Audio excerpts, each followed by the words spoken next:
Como o pintor francês Jean-Baptiste Debré viu Santa Cruz? É uma pergunta, uma dúvida, um questionamento que nós fazemos, mas ao mesmo tempo ele responde isso quando ele faz a descrição da prancha correspondente à vista do Castelo Imperial de Santa Cruz, que vai fazer parte do terceiro volume da monumental obra Viagem Pitoresca Histórica ao Brasil. Foi publicada na França, começou a ser publicada em 1834, ou seja, 3 anos após ele retornar à França, que ele retorna à França em 1831, e vai se prolongar até 1839, porque são uma obra completa, são 3 volumes imensos dessa obra chamada Viagem Pitoresca Histórica ao Brasil. Você está no canal do YouTube da História de Santa Cruz, do professor Simvaldo Nascimento Souza. Tem aqui um retrato de Debré, feito por Rodolfo Amoedo, a cópia de um original de autoria de Araújo de Porto Alegre, que foi discípulo de Debré. Não é o retrato mais conhecido de Debré. Eu vou mostrar para vocês aqui o outro retrato que é o mais conhecido, que é o oficial. Esse aparece em todas as ilustrações, que é exatamente esse aqui, retrato oficial de Debré. Debré embarcou no veleiro norte-americano Calpe, no porto de Le Havre, em 22 de janeiro de 1816. Veja que ele saiu em janeiro e vai chegar aqui no Rio de Janeiro, na cidade, em 26 de março de 1816. Em meio às homenagens pelo falecimento de Dona Maria I na semana anterior, que incluíam tiros disparados de canhões postados nas fortalezas e nos navios de guerra a cada 10 minutos.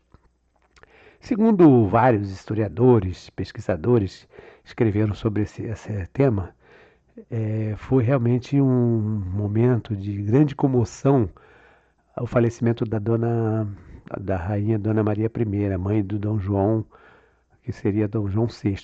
Ele estava como príncipe regente, ela estava residindo aqui no Brasil, veio com a corte, juntamente com a Dona Carlota Joaquina, Dom João, os príncipes e tal, Dom Pedro, Dom Miguel, e morava lá no convento do Carmo, lá na rua 1º de Março. Quer dizer, o convento foi desabitado, foi transferido e passou a ser residência da rainha. Então morou ali até o falecimento dela. Então, quando ela morre, durante todo um período longo, houve um período de luto fechado. Dom João, inclusive, ficou muito tempo, ficou mais de um ano. Era comum naquela época, usar um luto fechado, não podia ter festas, enfim, uma série de coisas, até que chegou a coroação. E o Debré chega exatamente neste momento, dia 26 de março de 1816. Agora, veja o interessante aqui, saiu 22 de janeiro, a viagem era bem longa, Agora, foram muitos os viajantes europeus que estiveram no Brasil a partir da chegada da família real ao Rio de Janeiro, há 217 anos, em 8 de março de 1808.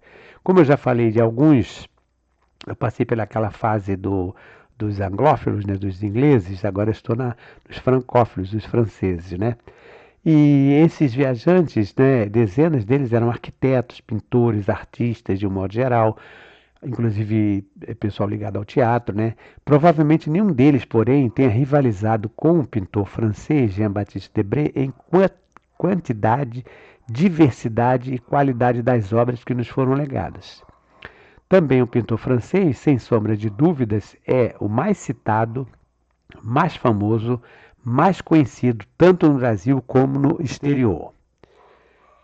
O conhecimento sobre a obra, o conhecimento sobre a vida e obra do pintor se explica em parte pelo longo período em que Debré passou entre nós. Ele ficou aqui de 1816, vocês viram que chegou em março, até 1831, que foi o ano da abdicação de Dom Pedro.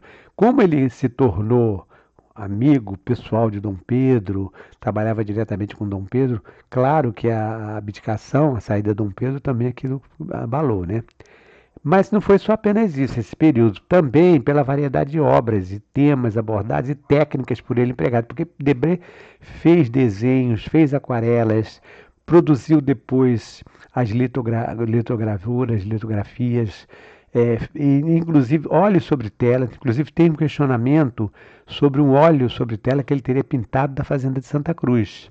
Depois eu vou falar um pouco sobre isso. Por outro lado, Debré, chegando ao Rio de Janeiro como profissional de escola, com biografia consistente no âmbito do neoclassicismo, ele era um neoclassicista, por ter passado pela Academia de Belas Artes de França, né?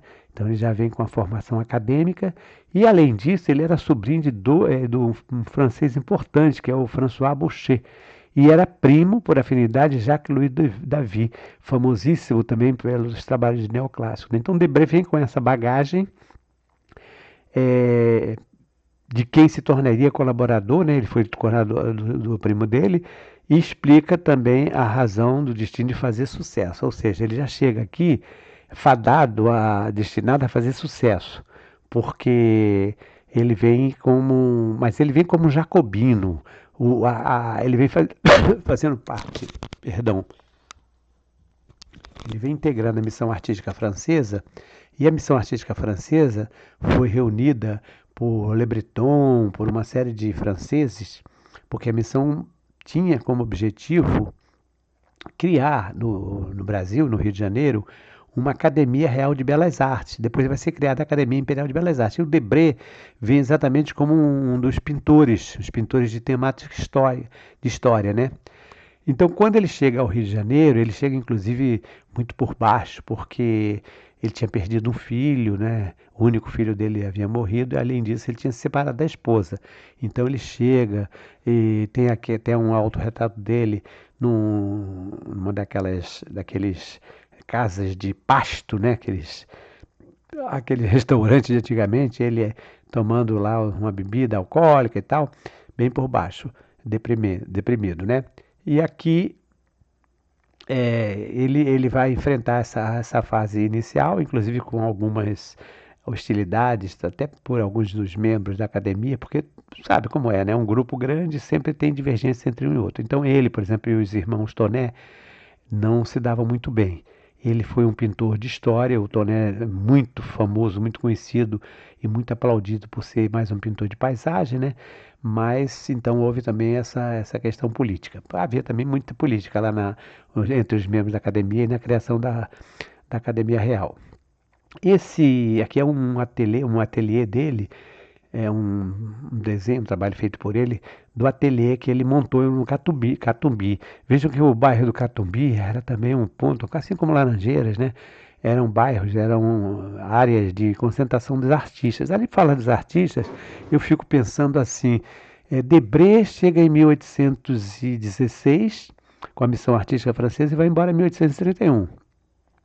A Maria Grã passa aqui em 1823, em Santa Cruz, né? Mas ela chega antes, fica um tempo também aqui no Rio e, enfim, vai ser inclusive preceptora da Dona Maria da Glória, já falei um pouquinho sobre isso e tal. Mesma época que o Debré está aqui. O Thomas Ender passa aqui por aqui em 1817, também o Debré já estava aqui. Eu fico pensando o seguinte, o Rio de Janeiro não era uma cidade tão grande, será que em nenhum momento eles se encontraram, se esbarraram? Será que, poxa, três artistas europeus que hoje nós somos gratos por eles terem legado, será que eles não tiveram nenhum momento de encontro? Né? Porque eu sei que o Langsdorff, que vai organizar uma outra missão posteriormente, ele vai reunir esses estrangeiros, né, lá na Fazenda da Mandioca e tal. Agora, não tem nenhum relato, não tem nenhum registro de um encontro desses viajantes, né? Seria tão interessante, né, para que houvesse assim um diálogo, uma conversa entre eles, uma opinião sobre as obras, mas isso aí estou falando do século XXI, que é totalmente diferente. Claro que isso aqui hoje no Brasil, no mundo e tal, se tem um artista famoso, seja até de outros tipos de produção, acabam se encontrando, acabam dialogando, enfim, mas naquela época não. Então fica imaginando assim, poxa, se Debré, Maria Grã e Thomas Ender se encontrassem, seria tão interessante, né, que eles mantivessem um diálogo. Integrando a missão artística francesa, vinda ao Brasil em 1816, Debré já veio designado para atuar como professor da Academia Real de Belas Artes, idealizada Conde da Barca, contando com o total apoio do rei Dom João VI. Essa academia tem alguns nomes, né, como por exemplo o Joaquim Le Breton, que era uma espécie de, ele foi coordenador da academia, e muitos outros também que vieram para cá, porque foi um grupo grande lá da França, tinha os pintores, no caso Debré, era o pintor de história, de temática histórica, né? O objetivo da academia. O Toné já seria de paisagem, mas veio também gravadores, trabalhadores diversos, desenhistas, é, gente que trabalhava com máquina, depois vieram músicos também, enfim, arquitetos, né? O Grandjean Le Montigny, que é autor daquele prédio lá da PUC, lá na Gávea. Então, o Grandjean Montigny, enfim, arquitetos, pintores, era um grupo bastante eclético. E o Debré, dentro desse grupo, ele se destacava, como eu já falei anteriormente, porque o Debré, ele já chega no Brasil com essa bagagem. Aqui tem uma reprodução. Então, tudo isso que eu acabei de falar serve talvez como explicação para saber por que Debré, diferentemente de outros artistas do seu tempo, consegue reunir, legendar, selecionar e publicar apenas 3 anos após seu retorno à França, grande parte da sua produção artística. Como eu falei, o Viagem Pitoresca Histórica ao Brasil é um livro monumental, é um livro enorme, muito grande mesmo, pesadão, são 3 volumes. E já em 1834 sai o primeiro volume. Depois os outros vão saindo até 1839. Em 1834 sai o primeiro, depois os outros vão saindo até 1839. E por que eu estou falando isso? Porque quando ele chega, acredito que ele já vinha na cabeça dele, pensa, quer dizer, estou imaginando, né? Estou viajando. Talvez ele tenha vindo já pensando o seguinte, em fazer, tornar tudo o trabalho que ele estava fazendo, tornar público, porque não é possível que pouco tempo depois que ele chega na França, já vai sair uma produção dessa, tão monumental. Então, como professor, talvez tendo uma metodologia, uma didática, uma organização, ele já vai fazendo isso, essa catalogação, ele já vai reunindo, já vai legendando, porque, vejam bem, a produção final já é na litografia, quer dizer, aquela reprodução feita com as cópias com a matriz em pedra, né? Por isso se fala lito, né? Lito quer dizer pedra. Agora, antes disso, até chegar esse processo final, até chegar à reprodução final da litografia ou da litogravura, passa por um processo longo. Então, por exemplo, ele começa a fazer um esboço. Isso aí eu fico imaginando o seguinte, no caso, por exemplo, quando daqui a pouco eu vou mostrar para vocês, a aquarela que foi produzida do Debré aqui de Santa Cruz, que é uma composição praticamente cenográfica, né? Então ali ele não fez aquilo, não mandou o pessoal ficar a carruagem, ficar os escravizados ficarem ali. Não, ele foi compondo aquilo por parte, acredito, que ele foi fazendo os esboços, né? Porque tem muito esboço feito por ele. Depois esse esboço produziu talvez um desenho aquarelado, uma aquarela, até chegar à produção final. Esse, digamos assim, de maneira geral, é o processo do artista. O artista ele não chega diretamente e vai fazendo. Pode ser um ou outro, sim, mas em geral, quando o artista profissional muito sério, ele faz o esboço primeiro, às vezes faz um desenho, faz aquele trabalho, às vezes, numa determinada técnica, com mais simplicidade, fazer um desenho a bico, pena, ou lápis, crayon e tal, até chegar à produção final, óleo sob tela, observa qualquer tipo de produção mais, vamos dizer assim, mais especializada, né? Aqui tem então a capa da Viagem Pitoresca Histórica ao Brasil, ou Estada de um Artista Francês no Brasil, de 1816 a 1831, inclusive época do advento e abdicação do Dom Pedro II, então em francês aqui, Sua Majestade Imperial, né? Primeiro fundador do Império Brasileiro, dedicado à Academia de Belas Artes do Instituto de França, publicado em 1834 e 1839. Esse trabalho aqui que eu falei para vocês é que foi a obra monumental. Depois é que ela vem para o Brasil e vai ser traduzida já bem depois. É bastante provável que Jean-Baptiste Debré seja o artista de todos os estrangeiros do início do século XIX, o mais estudado, citado, reproduzido e referenciado.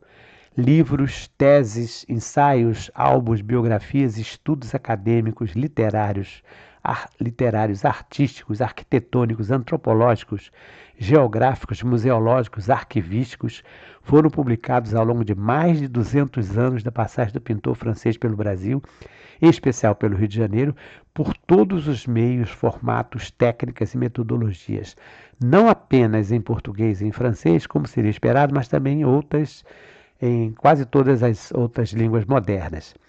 Então, o Debré hoje é conhecido no mundo inteiro. A Viagem Pitoresca Histórica ao Brasil foi um livro que teve uma edição bem aceita na França. E no Brasil, ela, por incrível que pareça, ela não vai ser tão divulgada logo no início. Aqui, por exemplo, tem um outro tipo de trabalho, já mais recente, né, que é o Debré em quadrinhos. Breve, caricata, lúdica, documental, sentimental. É como define esta história em quadrinho do cartunista e ilustrador João Spaca de Oliveira, ou Spaca, 1964.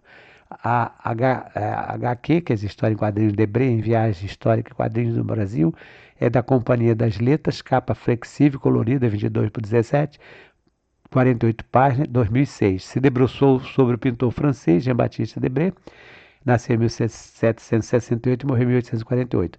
E trouxe para a linguagem dos quadrinhos alguns olhares incisivos de um dos mais argutos observadores do cotidiano brasileiro. Isso é muito interessante, primeiro, porque a criança, já no ensino fundamental, a partir das ilustrações, isso é muito importante, as ilustrações, né? Vai conhecendo um trabalho sério, porque o Debré, como eu falei anteriormente, ele acabou interessando a todo mundo, todos os estudiosos. Vai fazer um trabalho de geografia, vai fazer um trabalho de antropologia, todas essas áreas têm trabalhos, têm temas que interessam a partir do que Debré deixou. Ele era, poderia dizer assim, um cronista da iconografia, um cronista, um jornalista da imagem, imagético, porque acabou fazendo de tudo um pouco. Festas religiosas, festas carnavalescas, cerimônias da família real, imagens do cotidiano, ligadas à questão de sepultamento, ligadas à questão da família. Por exemplo, tem o jantar de Debré, a questão dos escravizados, né, e tudo isso. Então, realmente foi um pintor que teve uma temática diversificada. Agora, é muito contraditório, paradoxal, claro que nós temos que compreender isso na época, era diferente de hoje. Eu sempre acho importante contextualizar, porque isso aconteceu foi em 1840. Parte da obra de Jean-Baptiste Debré foi proibida de ser divulgada pelo Instituto Histórico e Geográfico Brasileiro. Vejam vocês que o Instituto Histórico e Geográfico Brasileiro, no século XIX, foi fundado em 1938, era, sem dúvida nenhuma, a mais importante instituição cultural que nós tínhamos aqui. Pode ser até contraditório, porém, mesmo diante do que acabamos de escrever, né, nós acabamos de falar aqui que Debré praticamente tinha unanimidade na opinião dos pesquisadores, né, em relação favorável ao que ele produziu, e também o mais importante membro da Missão Artística Francesa de 1816, parte das obras dele foi rejeitada, severamente criticada por uma comissão do Instituto Histórico e Geográfico Brasileiro, a mais importante instituição cultural brasileira da primeira metade do século XIX, que proibiu a divulgação da coleção que aparece na Viagem Pitoresca Histórica ao Brasil, na temática referente à escravidão. O veto às obras de Debré aconteceu em 1840, 2 anos após o IHGB ter sido fundado, o Instituto Histórico e Geográfico Brasileiro. Ele foi fundado inspirado no Instituto Histórico de Paris, de 1834, com a justificativa de que o pintor francês apresentava corpos esqueléticos e torturadores sádicos com um acréscimo. Isso já é a comissão que opinou, né? Pode ser que o senhor Debré tenha assistido a um tal castigo, com efeito existem por toda parte feitores bárbaros. Porém, isso não é senão um abuso. Vejam vocês, quer dizer, querer colocar tapar o sol com a peneira, porque o Debré faz essas ilustrações. É claro que hoje também, né, com a questão do politicamente correto, muitas vezes não querem apresentar isso, mas foi um tipo de veto, de proibição na época, que acabou prejudicando a divulgação do Debré, porque o Instituto era uma entidade de muita credibilidade. E temos que entender, volto a dizer, a época, 1840. Hoje não tem muito sentido. A tortura era proibida contra brancos. Para os escravos, a punição era o açoite. Aqui tem um texto da BBC Brasil, de Londres, né? Cerca de 4 milhões e 800 mil de africanos aportaram como escravos no Brasil. É muito mais que em qualquer outro lugar no mundo. Nos Estados Unidos foram menos de 400 mil, porque a vinda de escravos para o Brasil foi tão grande. Vejam vocês, nós tivemos também, o Brasil foi o último país a libertar definitivamente os escravizados. Sobre a questão da escravidão, nós temos o professor Laurentino Gomes, que escreveu 3 livros sobre a escravidão, sobre a África, né? Que praticamente responde todas as questões, porque o Laurentino vai pesquisar lá no início da vinda dos primeiros negros até os dias de hoje. Então, são livros que não podemos deixar de acompanhar, de ler. Talvez, devido ao veto do IHGB, como escreve o antropólogo Sérgio Millier, tradutor da Viagem Pitoresca Histórica ao Brasil, a obra de Jean-Baptiste Debré permaneceu longe da vista do público até a década de 1920. Então faltou aqui praticamente sem ter conhecimento. Ao lado eu coloquei aqui uma das edições da Viagem Pitoresca Histórica ao Brasil, que é essa da esquerda, né? E também um outro livro que são 40 paisagens inéditas do Rio de Janeiro, São Paulo, Paraná e Santa Catarina, com a apresentação de J.F. de Almeida Prado, com notas de Newton Carneiro. Foi publicado em 1970.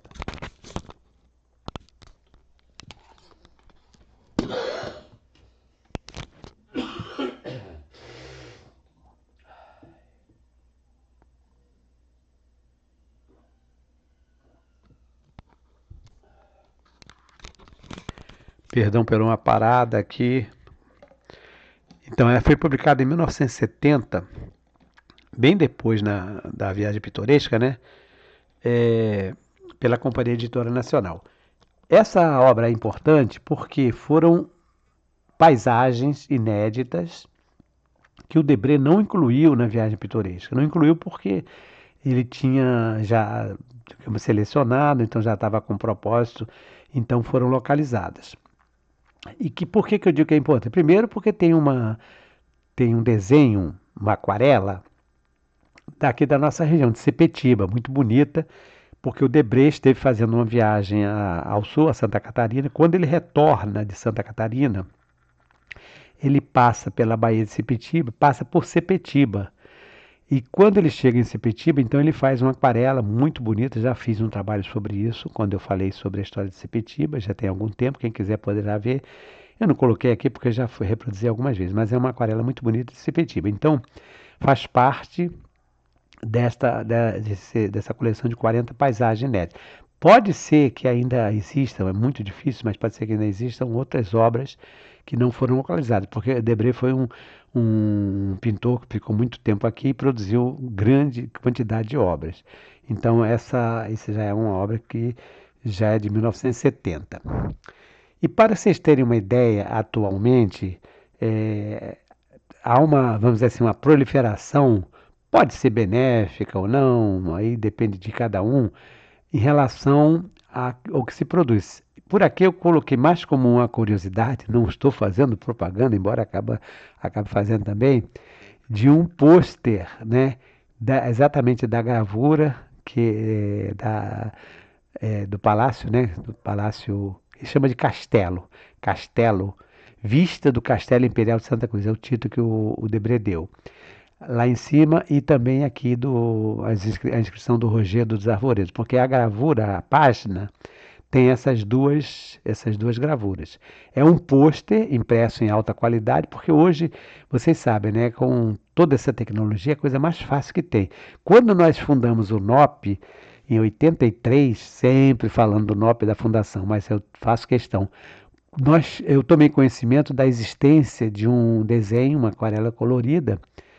Na época, para mim, era uma grande novidade, que estava à venda na livraria Cosmos, que é uma livraria que fica lá na Rua do Rosário, ali no centro, acho que é a Rua do Rosário, por ali, especializada em obras raras.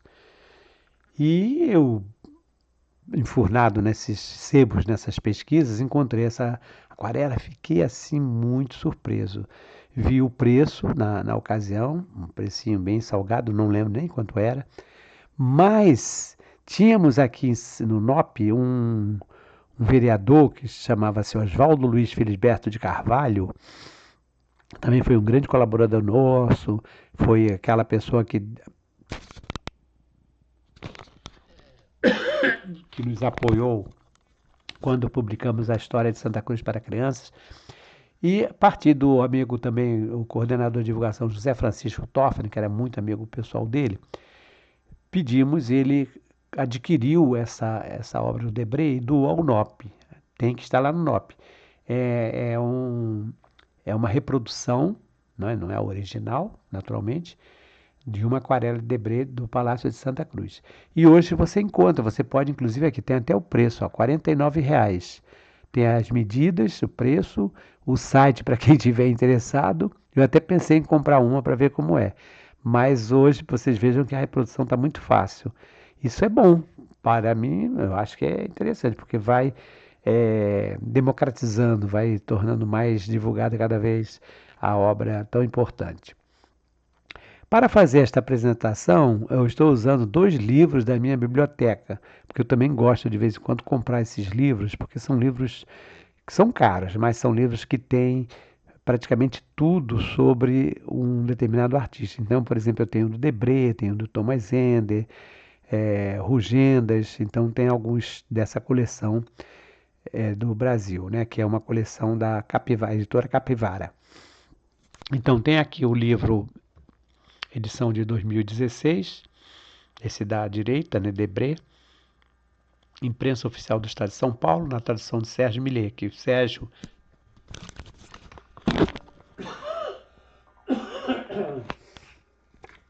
perdoe novamente, Sérgio Millet foi quem primeiro fez a tradução. Esse é um livro grandão, são 652 páginas, né, a obra completa. E aqui tem o outro, que é a obra completa Debré e o Brasil. Essa coleção que é importante. Foi organizada por Júlio Bandeira e Pedro Corrêa do Lago, a edição de 2013, da editora Capivara, Rio de Janeiro. Tem 720 páginas, ambas com dezenas de ilustrações coloridas. No caso dessa obra do Júlio Corrêa do Lago, do Júlio Bandeira e o Pedro Corrêa do Lago, Debré e o Brasil, é tipo de um catálogo raisonné, que é um termo francês dos estudiosos de obras de arte, né, que tem como pretexto, como pretensão, como objetivo, reunir todas as obras de todos os períodos, de todas as técnicas de um determinado artista. Então, essa vamos dizer assim, uma proposta bem ousada, bem corajosa. Já pensou? Reunir tudo que o Debré produziu. E dentro dessa produção, dentro desse trabalho, durante o período que eles fazem, eles têm uma comissão, eles nomeiam uma comissão, isso aí é um projeto caro, não é uma coisinha tão tranquila, né? E esta comissão é uma comissão de artistas, de intelectuais, estudiosos que vão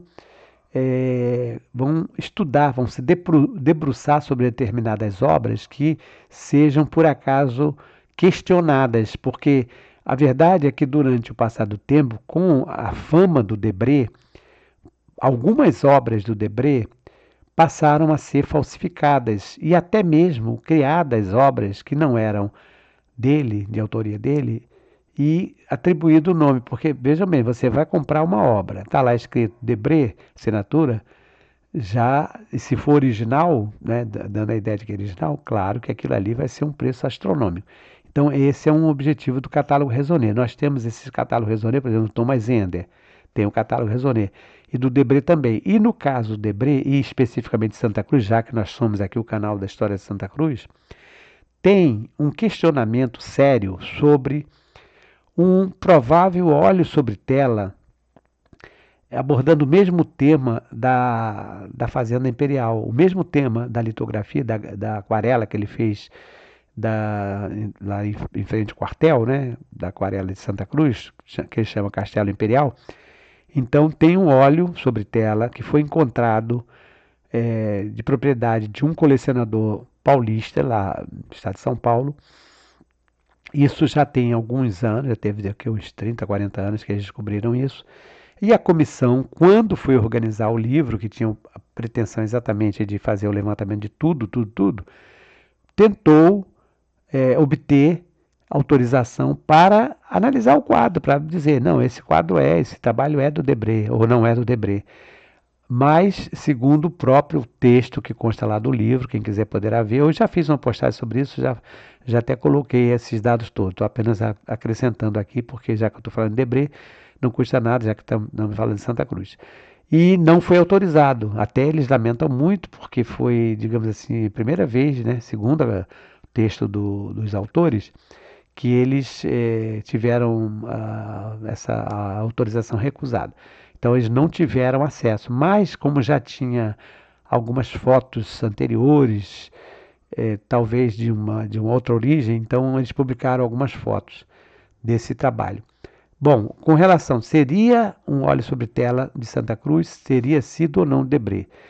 Aí, dentro dos argumentos dos autores e também da comissão, para dizer que talvez não seja original, não seja Debré, é que o Debré foi muito restrito, foi muito limitado, muito conciso na produção de óleos sobre tela. O Debré era mais de aquarela, que é uma técnica bem diferente, bem mais simples, né? O óleo sobre tela já envolve uma produção mais trabalhada. Os óleos sobre tela do Debré estão mais ligados à família real, retratos da realeza, Dom João, Dona Carlota, ou então cenários dos casamentos de Dom Pedro com Dona Amélia Leutenberg, enfim, são produções mais ligadas à parte da família real. Não tem assim informações de óleo sobre tela voltado para temas mais específicos, mas de qualquer forma fica essa dúvida. Lamentavelmente a gente não pode nem ter certeza se é ou não é. Pelo que eles escreveram, não deve ser, mas não deixa de ser um tema interessante, porque, de qualquer forma, alguém teve a preocupação, mesmo que tenha sido um trabalho falsificado, de fazer um cenário de Santa Cruz em óleo sobre tela, que seria muito interessante que fosse verdade, mas não tem. Então é isso aí.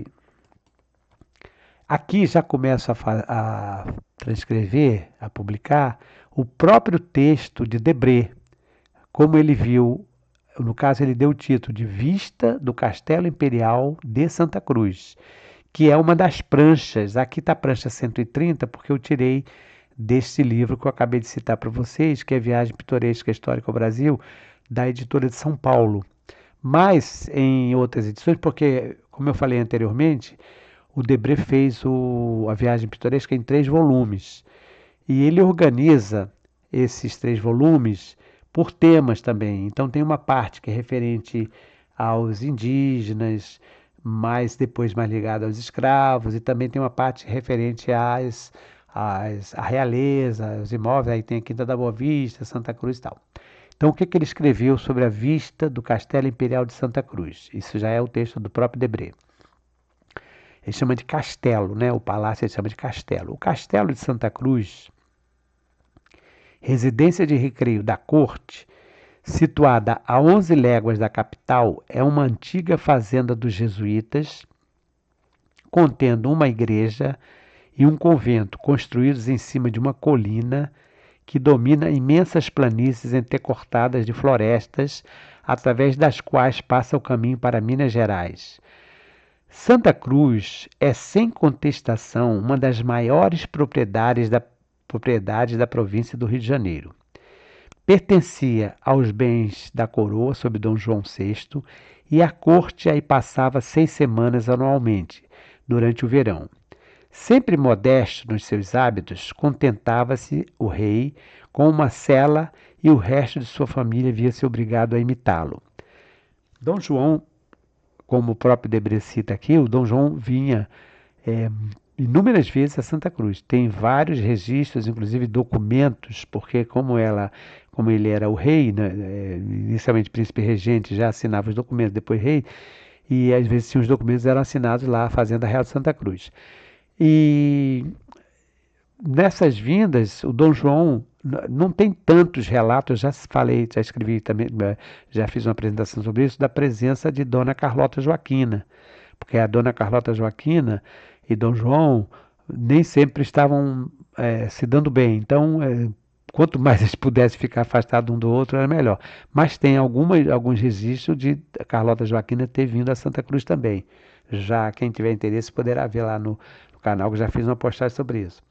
E Dom Pedro I, Dom Miguel vinham quando eram garotos, ainda meninos, depois adolescentes também, brincaram muito por aqui, brigaram também muito por aqui, namoraram muitas escravizadas, né?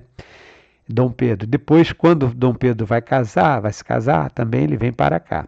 Aqui então tem a aquarela, né, de autoria de Debré, Fazenda Imperial de Santa Cruz, sem data, acervo da Biblioteca Nacional do Rio de Janeiro. Isso é uma outra questão também que eu fico assim na dúvida, porque o Debré, ele chega em Santa Cruz, chega no Brasil, no Rio de Janeiro, como eu já falei anteriormente, em março de 1816. Ele vai embora um pouco depois que Dom Pedro volta em abril de 1831, ele volta também depois. Então ele fica esse período todo. Quando teria vindo Debré aqui para Santa Cruz? Quando ele faz essa descrição, vou mostrar para vocês aqui mais adiante, aqui aquele mesmo desenho, né, mostrando aqui de forma mais ampla, a vista do Castelo Imperial de Santa Cruz, de autoria de Jean-Baptiste Debré, cópia do acervo da seção iconográfica da Biblioteca Nacional do Rio de Janeiro. Observe também o seguinte, com relação a esse trabalho, dependendo da reprodução de uma ou de outra aquarela, nós vamos ter um pouco mais ou menos de nitidez, obviamente, porque isso como é uma reprodução, dependendo de quem fez. Aqui no caso, eu considero uma das mais nítidas, que é essa lito, aqui é uma lito, não é aquarela. Aqui já é reprodução feita na pedra, na litografia ou litogravura. E aqui vocês observam que tem o título em francês, Vue du Château Impérial de Santa Cruz, ou Vista do Castelo Imperial de Santa Cruz. Observem, por exemplo, que tem uma composição, é um cenário, não é? Então não é um retrato que ele fez provavelmente ele fez o esboço, ele foi fazendo o esboço dos escravizados, esboço das carruagens e tal, do Palácio Imperial, foi fazendo um esboço por esboço, isso é uma suposição minha, não é? Para chegar a esse produto final. E já em França, ou mesmo aqui no Rio de Janeiro, não sei, ele teria produzido aquarela e depois da aquarela levada para a produção da lito. Então isso é que se supõe. Não foi um trabalho feito assim, chegou, sentou e fez direto. Claro que tem artistas que fazem isso. Mas isso aqui, veja bem, isso aqui é uma composição cenográfica. Me desculpe se tem alguém que vai discordar disso, mas isso aqui, vocês vejam que tem aqui, ó, os cavalarianos chegando, tem a carruagem chegando lá na frente, aí tem os escravizados, depois eu vou mostrar para vocês alguns detalhes. Vocês observem que essas casinhas, que são as casas dos escravizados, as senzalas, tem alguns escravizados, então ele fez essa composição.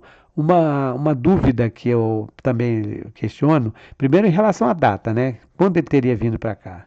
Pode ter sido, não acredito, bom, pode ter sido que tenha chegado aqui logo em 1816, 17 e foi montando.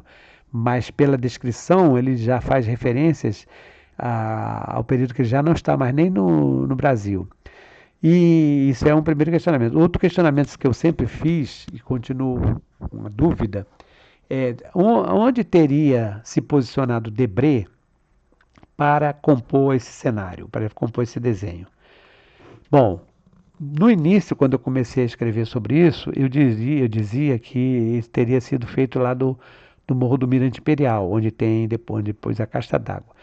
Mas, posteriormente, eu comecei a analisar, inclusive perguntar a algumas pessoas que têm também estudos, por exemplo, o arquiteto Oswaldo Lioy, saber dele qual era a opinião. E cheguei mais ou menos à conclusão, claro que não posso saber, não estava lá, mas pela dimensão, pela posição aqui, que esse trabalho não foi feito lá do Mirante Imperial, e sim de uma elevação mais próxima do palácio. Provavelmente, eu já falei isso algumas vezes sobre isso, mas não custa nada repetir. Provavelmente, ali onde tem a Casa Ciraldo, onde era a antiga panificação e fábrica de macarrão Ciraldo, ali onde tem aquele viaduto, vocês observem que o viaduto ele foi escavado, a linha férrea ele foi escavada, tinha um morro. Inclusive, um pouco mais à direita, também já passei por ali, naquela rua Prado, Rua do Prado, ali onde tem a feirinha. Aquilo ali é um morro, onde inclusive tinha a fonte d'água. Provavelmente, na minha opinião, poderia ter sido dali, até pela posição, pelo ângulo, poderia ter sido dali, daquele morro, aquela elevação. E não do Mirante Imperial, que é bem mais distante. Aí, comparando esse trabalho com aquele trabalho do Benjamin Marri, que mostra Dom Pedro II, jovem, garotão ainda, sentado lá no Mirante, dá para perceber bem a distância, porque o Benjamin Marri, ele fez questão de desenhar Dom Pedro e o convento, né, o atual quartel, bem distante. Aqui não, aqui vocês podem observar que ele não está tão distante assim. Então, acredito, tenho quase certeza que esse trabalho foi feito ali daquele. Existia um morro, isso já há muito tempo atrás, ali, onde tem a estação ferroviária um pouco mais para a esquerda, vendo do lado da Casa Ciraldo. Ele devia ter uma elevação. Talvez fosse ali. Uma outra questão também são as composições, porque observem que as casas que são as senzalas, elas estão acumuladas desse lado aqui, mas do outro lado também tinha senzala, que era, eles chamavam dos bairros, né, Pacotiba e Limoeiro. E mais uma informação, né, a chegada da carruagem, que seria, digamos assim, a chegada de Dom João VI, porque não tem informação de Dom Pedro I vir para cá de carruagem. Pode ser até que ele tenha vindo, deve ter vindo sim, mas Dom Pedro às vezes vinha a cavalo. Tem histórias dele ter vindo a cavalo, né? Mais uma outra informação. Onde tem essa bandeira aqui à esquerda, do lado esquerdo da gravura, ali provavelmente seria aquele prédio que fica à direita da bandeira. Na época dos jesuítas era a hospedaria. No Império, mais ou menos também. E onde tem a bandeira, talvez fosse a Coudelaria Imperial, que era onde Dom Pedro deixava os cavalos de raça dele. Dom Pedro, ainda príncipe, quer dizer, Dom João ainda estava como regente, né, como rei.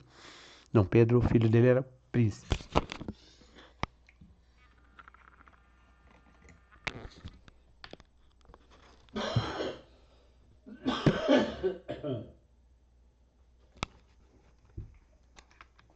Dom Pedro, ainda príncipe, e Dona Leopoldina, que tinha chegado como arquiduquesa da Áustria, futura imperatriz, passaram parte da lua de mel no Palácio Real de Santa Cruz, de onde ela escreve cartas para sua irmã, Luísa, né, Maria Luísa, e seu pai, o arquiduque Francisco I, da Áustria, elogiando e até fazendo comparações do Palácio de Santa Cruz com o Palácio Schönbrunn, na Áustria, onde viveu parte da sua infância e da sua adolescência. Porque o Palácio de Schönbrunn, da Áustria, era também uma residência de verão.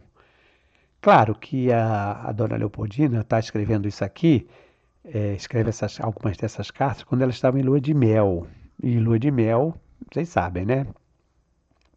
a pessoa está feliz e tudo mais. Então, tudo que escreve é de forma positiva.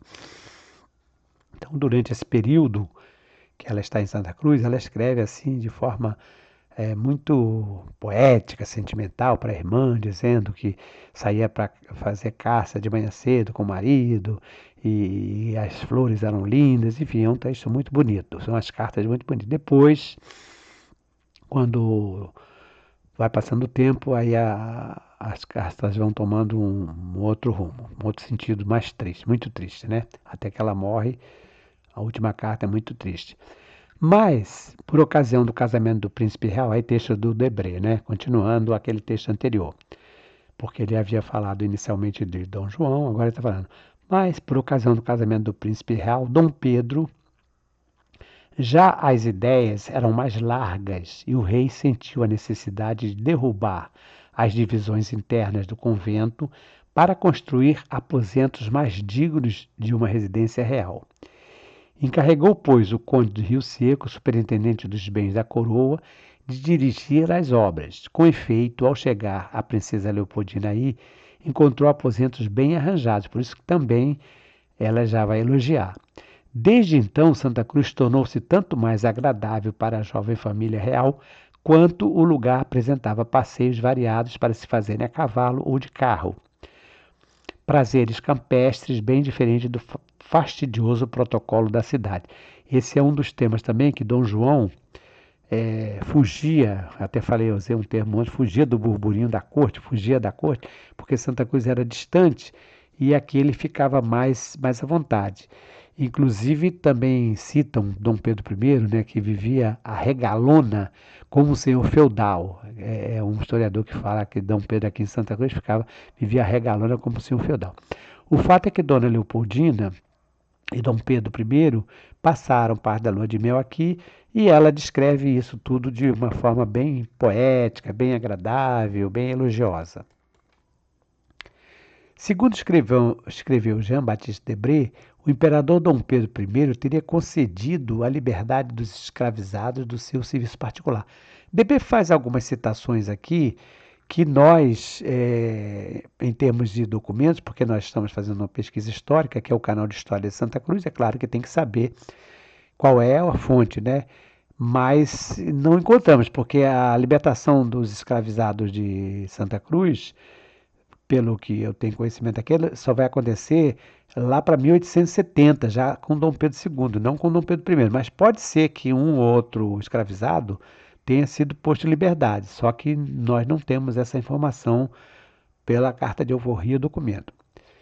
Mais tarde, Dom Pedro, imperador e reformador, tomou a si a direção da fazenda de Santa Cruz e aumentou-lhe a renda com novas aquisições de terras. Aí estabeleceu um aras, prado fechado para a criação de cavalos, que é exatamente aquele que eu mostrei para vocês, fica à esquerda da composição, né? Monarca filantropo procurou, ao mesmo tempo, cercar essa solidão real de uma população dedicada e reconhecida. Com efeito, depois de ter dado liberdade a todos os escravos a seu serviço particular, quando ainda príncipe, concedeu gratuitamente a cada um deles um pedaço de terreno ao lado do castelo para a construção de uma pequena casa e terras de cultura bastante consideráveis na planície para atender ao sustento das famílias dos novos colonos. Essa é a informação do Debré. Agora vamos aqui. Primeiro, a questão da liberdade, né? Precisaria ter uma documentação para confirmar isso. Não tem. A libertação, as cartas de alforria que nós temos, a informação, a libertação, vai acontecer depois da lei Saraiva de Cotegipe, lá de 1870, por aí, no Visconde do Rio Branco, né? Que os escravizados que pertenciam ao governo, ao Estado, fossem postos em liberdade. Mas isso eu estou falando segundo o Império. Segunda coisa, em relação a ele ter feito a doação de terras, também não tem essa informação, né? Não corresponde a uma informação, vamos dizer, correta. Porque os escravizados da Fazenda Santa Cruz Tinham, sim, segundo, desde o tempo dos jesuítas, tinham autorização, isso aí já foi citado em várias vezes, né?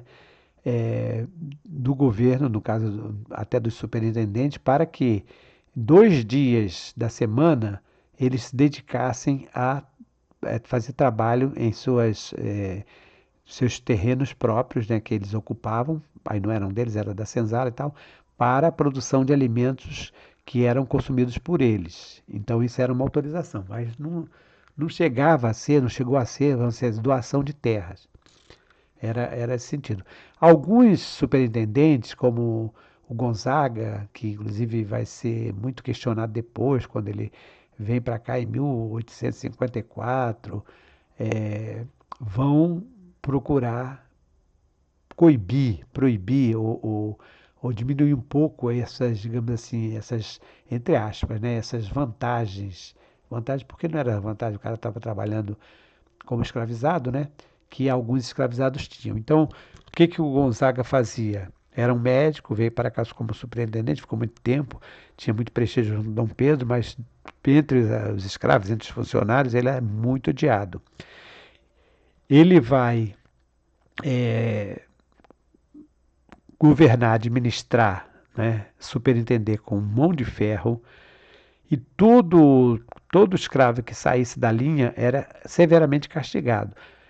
E, inclusive, as famílias dos escravizados que acabavam fugindo, porque vejam vocês, se o escravizado está sofrendo castigo, está sofrendo perseguição e não está gostando, o que que acontece? Ele vai tentar fugir. Aconteceram durante um período desse superintendente algumas fugas, em outros períodos também, mas durante o período também. E para castigar, já que o escravizado não estava aqui, ele castigava a família deixava de ser alimentada, deixava de receber os direitos que tinham conquistados desde o tempo dos jesuítas, depois de Dom João VI, para forçar ao retorno dos escravizados. Até que chega um ponto, quando Dom Pedro II vem a Santa Cruz, inclusive escreve aquela digressão a Santa Cruz, da viagem que ele fez a Santa Cruz no final do ano de 1860, mulheres escravizadas vão se encontrar com ele na chegada dele no Curral Falso e vão fazer tipo de uma passeata. Naquele tempo não usava o termo de passeata, mas fazer um protesto. Claro que vão levar faixa, não vão levar a isso, mas um protesto que ele relata na descrição, que elas começam a gritar, pedir clemência e tudo mais. E ele vai escrever isso no diário e no final das contas ele vai procurar ouvir o Inácio, né, o superintendente, o Garcia, Inácio Garcia, e vai ficar do lado do Garcia, do administrador, e não dos escravizados. Ele vai dizer que os escravizados não têm razão, não têm a razão, embora tente contemporizar. Então é interessante, é muito importante conhecer esse lado também do imperador para saber qual era a posição dele. E esse Inácio Garcia, é, pelo que já foi publicado, inclusive em livros acadêmicos, ele foi muito criticado até pela imprensa, né? Então vejam aqui, eu coloquei um recorte daquela aquarela que eu fiz aqui ampliando, né? Para que vocês possam ter a ideia da como eram as senzalas dos escravizados. Porque ontem, quando eu fiz aquela postagem sobre as escolas, acredito que tenha sido ontem, eu não sei, eu fiz um comentário sobre, não foi ontem não, foi do João Lucoque, quando eu fiz aquela postagem sobre o João Lucoque, o João Lucoque faz uma crítica sobre em relação às casas dos escravizados, que eram maltratados e tudo mais. Então vocês podem ter uma ideia aqui como eram essas casinhas. E tem aqui alguns escravizados. Uma outra coisa também, o Debré, ele fez esse trabalho e depois outros trabalhos, outros desenhos vão aparecer com um tema muitíssimo parecido. Então, o que que supõe? Claro que nós estamos falando aqui de uma área que era, vamos dizer assim, a mais retratada, mais conhecida. Porém, pelos desenhos, nós vamos chegar quase que à conclusão que os pintores deram uma olhadinha no Debré. Um deles é Michel Herry. Michel Herry faz um desenho em crayon, carvão, e é muitíssimo semelhante ao Debré. O próprio Eduardo Delbrand, o Michel Herré vem um pouquinho depois do Debré. O Eduardo Delbrand vem em 1842. Ele também faz desenho muitíssimo parecido com o Debré, que é mostrando as casas, as senzalas, com essas características assim, quase de uma favela. Então, é interessante a gente levar em consideração isso aí. Concluindo aqui o texto do Debré Vista do Castelo Imperial de Santa Cruz, que ele faz a descrição referente à prancha correspondente ao terceiro volume da Viagem Pitoresca Histórica ao Brasil, que aqui se encontra na página 529. Mas em outras obras isso aí muda, porque, como eu falei, a obra mesmo, a Viagem Pitoresca, foi publicada em 3 volumes. E esse trabalho de Santa Cruz aparece no terceiro volume. Aqui tem um recorte da aquarela, de autoria do Debré, né? Do Palácio Imperial de Santa Cruz, vendo-se também parte das senzalas dos escravizados. Vejam que elas ficavam bem próximas do palácio. Então, por isso que o João Lecoq questiona, né, como é que pode a nobreza, a realeza morar tão pertinho de tanta coisa miserável, né? Escreveu Debré. O direito de propriedade, quer dizer, está dizendo que os escravos passaram a ter propriedade, incentivou a dedicação desses novos cidadãos, está chamando os escravizados de cidadãos, né? Os quais desenvolveram os diferentes tipos de atividades úteis aos viajantes das minas, chegando pouco depois a oferecer-lhes um pouso cômodo numa estrada bem pouco frequentada. Essa questão das atividades, nós sabemos que desde o tempo dos jesuítas, os escravizados eram indicados para essas oficinas. Então, era um trabalho muito. Agora, não foram eles que abriram poços, né? Os poços foram abertos por outros grupos, por homens libertos, né? Atualmente, quer dizer, atualmente quando? Seria já em 1831, por aí. Atualmente, honrada a miúde com a presença do soberano, a aldeia de Santa Cruz, cuja colonização data apenas de 1822, não é verdade, a colonização vem lá de 1589, desde o tempo jesuíta, né? Aumentada com algumas casas burguesas das autoridades locais, conta uma população numerosa e ativa. Ontem, quando eu fiz aquela postagem sobre a escola mista imperial, eu falei do burburinho da corte, ideia desses burgueses, esses áulicos, esses fâmulos, que trabalhavam na superintendência, porque além dos escravizados, tinha um grupo também, embora fosse pequeno, de homens livres que trabalhavam na superintendência. Então, claro que surgiam casas e não apenas as senzalas, né? Preparavam-se no ano que precedeu a partida de Dom Pedro, quer dizer, ele está falando aqui de 1830, tanto no interior do palácio e da igreja como nas dependências da propriedade, obras consideráveis, construção de oficinas, usinas, etc. Pensava-se também abrir um canal para o mar, a fim de facilitar a exploração desse imenso domínio imperial, ora administrado pela regência de Dom Pedro II, sucessor de seu pai. Então, pelo que ele escreve aqui, ora administrado pela regência de Dom Pedro II, sucessor de seu pai. Obviamente, ele está falando já no período posterior à abdicação. Ou seja, isso aqui ele escreveu já na França, quando ele estava produzindo a obra dele, Viagem Pitoresca Histórica ao Brasil, 1834. Portanto, fica a dúvida aqui, quando Debré teria feito esse desenho, essa aquarela? Quando teria sido produzida? Claro, nós sabemos que a produção foi em 1834, a produção da Lito. Mas eu digo assim, quando é que ele começou a fazer o esboço do desenho? Fica na dúvida porque pode ter sido em 1816, 17, por aí afora. Não temos essa informação. Sabemos que em 1827, quer dizer, 1827, bem depois, ele passa por Sepetiba, que tem a data de Sepetiba, tem lá. Pena porque o Debré, quase todos os trabalhos dele, ele tem a data, coloca a data, mas legenda e data, mas essa de Santa Cruz não tem. Ficamos aqui na dúvida, continuamos com a dúvida. Teria o Debré feito um óleo sobre tela do Palácio de Santa Cruz? Teria o Debré pintado esse trabalho em 1825?